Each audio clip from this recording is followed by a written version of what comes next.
ರಾವಣ ಅವ್ರಿಗೆ 7 ಜನ ಗಂಡ್ಮಕ್ಳು. ಎಲ್ಲರೂ ಧೈರ್ಯವಂತರು, ಬುದ್ಧಿವಂತರು, ತಪಸ್ ಮಾಡಿ ಬ್ರಹ್ಮ ಅವರಿಂದ ಆಯುಧಗಳನ್ನೆಲ್ಲ ಪಡೆದಿದ್ರು. ರಾವಣ ಅವರ ದುರಾಸೆಗೆ, ಅವರ ದ್ವೇಷಕ್ಕೆ, ರೋಷಕ್ಕೆ, ಜಿದ್ದಿಗೆ, ಅವರ ಸಿದ್ಧಾಂತಗಳನ್ನ, ಅವರ ಅಧರ್ಮ ಮಾರ್ಗಗಳನ್ನೆಲ್ಲ ಮಕ್ಕಳಿಗೆ ತುಂಬಿದ್ರು. ಅವ್ರ ನರ್ತಗಳನ್ನೆಲ್ಲ ಮಕ್ಕಳುಗಳು ತಂದೆಯಿಂದ ಗೊತ್ತಿಲ್ಲದೆ ಕಲಿತಾ ಅಳವಡಿಸ್ಕೊಂತ ಬಂದಿದ್ರು. ರಾಮ ಮತ್ತು ರಾವಣ ಯುದ್ಧನೇ ಶುರುವಾಗಿರಲಿಲ್ಲ. ಅದಕ್ಕಿಂತ ಮುಂಚೆನೇ 7 ಜನ ಮಕ್ಕಳುಗಳು ತಮ್ಮ ಜೀವನ ಶುರು ಮಾಡೋಕ್ಕಿಂತ ಮುಂಚೆನೇ ಜೀವನ ಕಳ್ಕೊಳ್ಳೋದನ್ನ ರಾವಣ ಕಣ್ಣಾರೆ ನೋಡಿದ್ರು.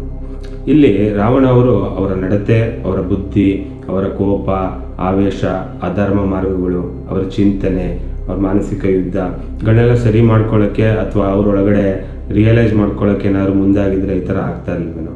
ಇಲ್ಲಿ ನಿಮ್ಮ ಎಮೋಷನ್ಸ್, ಟ್ರೋಮಾಗಳು, ನಿಮ್ಮ ಮಾನಸಿಕ ಗಾಯಗಳು, ಕೋಪ, ಅಸಹಾಯಕತೆ, ಭಯ, ದ್ವೇಷ, ಜಲಸಿ ಗಳನ್ನೆಲ್ಲ ಹೀಲ್ ಮಾಡ್ಕೊಳ್ಳದೆ ಅವ್ರು ಸರಿಗಿಲ್ಲ, ಇವ್ರು ಸರಿಗಿಲ್ಲ, ಅವ್ರು ಹಿಂಗೆ, ಇವ್ರು ಹಿಂಗೆ ಅಂತ ಜಡ್ಜ್ ಮಾಡಿಕೊಂಡು ನಮ್ಮ ಕೋಪನ, ನಮ್ಮ ಅಸಹಾಯಕತೆನ, ನಾವು ಹುಟ್ಟಿರೋ ಪರ್ಪಸ್ಗಳನ್ನೆಲ್ಲ ಅರ್ಥ ಮಾಡ್ಕೊಳ್ದೆ, ಅರಿತುಕೊಳ್ಳದೆ ಆ ಬ್ಯಾಗೇಜ್ನೆಲ್ಲ ಮಕ್ಕಳುಗಳಿಗೆ ಕೊಟ್ಕೊಂಡು ಗೊತ್ತಿಲ್ಲದೆ ಮಕ್ಕಳುಗಳು ಅದನ್ನು ಅಬ್ಸರ್ವ್ ಮಾಡಿಕೊಂಡು ಅನುಕರಣೆ ಮಾಡಿಕೊಂಡು ಹೋಗ್ತಾ ಇರ್ತಾರೆ. ಇದನ್ನೇ ತಿಳಿದೆ ನಾವು ನಮ್ಮ ಮಕ್ಕಳುಗಳು ಚೇಂಜ್ ಆಗಬೇಕು, ಖುಷಿಯಾಗಿರಬೇಕು, ಮೆಂಟಲಿ ಸ್ಟ್ರಾಂಗ್ ಆಗಿ ಎಕ್ಸ್ಪೆಕ್ಟೇಷನ್ ಇಟ್ಕೊಂಡು ಅದಾಗಬೇಕು, ಇದಾಗಬೇಕು ಅಂತ ಭ್ರಮೆಲೆ ಇರ್ತೀವಿ. ಲಾಸ್ಟ್ ಜನ್ರೇಷನ್ ಏನಾಗಿದೆ ಅದಾಗೋಗಿದೆ.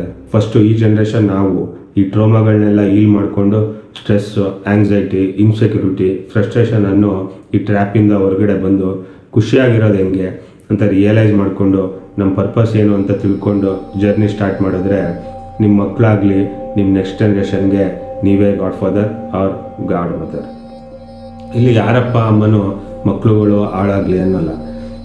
ನೀವು ಕೇರಿಂಗು, ಪ್ರೀತಿ, ಅವ್ರಿಗೆ ಎಲ್ಲ ಥರ ಅನುಕೂಲಗಳನ್ನೆಲ್ಲ ಮಾಡ್ಕೊಡ್ತಿರ್ಬೋದು. ಆದರೆ ಇಲ್ಲಿ ನಾವೇನಾಗಿದ್ದೀವಿ, ನಮ್ಮೊಳಗಡೆ ಹೆಂಗಿದ್ದೀವಿ, ನಾವು ಕಾಮಾಗಿದ್ದೀವ, ಖುಷಿಯಾಗಿದ್ದೀವ, ಬ್ಯಾಲೆನ್ಸ್ ಆಗಿ ಹೊರಗಡೆ ಆಗೋ ಹೋಗುಗಳಿಗೆ ರಿಯಾಕ್ಷನಿಂದ ರೆಸ್ಪಾನ್ಸ್ ಕಡೆ ಆಗಿದ್ದೀವ, ಕಂಪಲ್ಸಿವ್ ಆ್ಯಕ್ಷನಿಂದ ಕಾನ್ಷಿಯಸ್ ಕಡೆ ಇದ್ದೀವ, ಹೋಗ್ತಾ ಇದ್ದೀವ ಅನ್ನೋ ರಿಯಾಲಿಟಿ ಚೆಕ್ ಬಗ್ಗೆ ಮ್ಯಾಟರ್ ಅಷ್ಟೆ.